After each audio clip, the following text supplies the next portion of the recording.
Once a motherfucking again, welcome back to Big Dog Academy, party people. My name is Jacob Mooney, and this is the story of my downward spiral into madness. So in January 2023, I moved into my very first apartment of my own in Pacifica, California, and I had a really good job at the time, but unfortunately I ended up losing my job right after I moved into this new place. And rather than do the responsible thing and try and find a new job to be able to support myself, I pretty much just doubled down on my side hustle of dealing drugs and made it my main hustle, thinking that I was going to somehow be able to maintain all my habits and still be able to pay my rent, but this was totally unrealistic. And I had my priorities totally backwards, and my thought process was just tainted by drug consumption and poor lifestyle choices.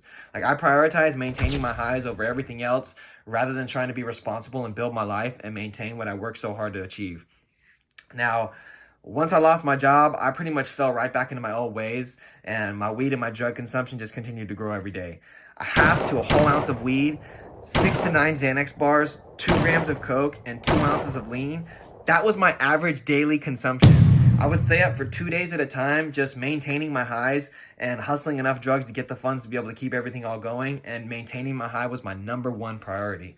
I always referred to it as getting right rather than realizing that I had a problem, but realistically, I was just being a coward, and I was running away from who I really was and trying to maintain this image of someone that I wanted everyone to like.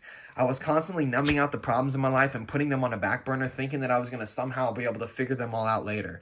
Like, I pushed all my responsibilities off further and further away until eventually, 8 months down the road, I got kicked out of my spot and was forced to live back on the streets again. And just like that, I had thrown away everything that I worked so hard to achieve. But it didn't stop there.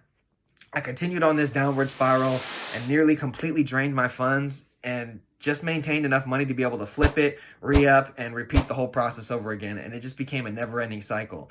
Now, in the past, I had always told myself that I'd never get drugs off the street because of all the fentanyl that was out there. But eventually, I got to the point where taking trips to the Tenderloin became a routine ritual. Now, I knew I was down bad because I was making friends and connections in the worst part of San Francisco, and I was looking forward to going out there all the time. But I was oblivious to the direction my life was heading in, and I just didn't care. And the choices that I made and the people that I surrounded myself with just directly impacted how chaotic and unmanageable my life became. And it wasn't until I finally got caught up that I was able to turn my life around.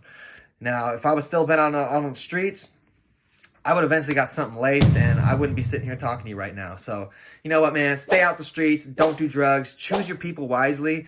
And stay free, ladies and gentlemen.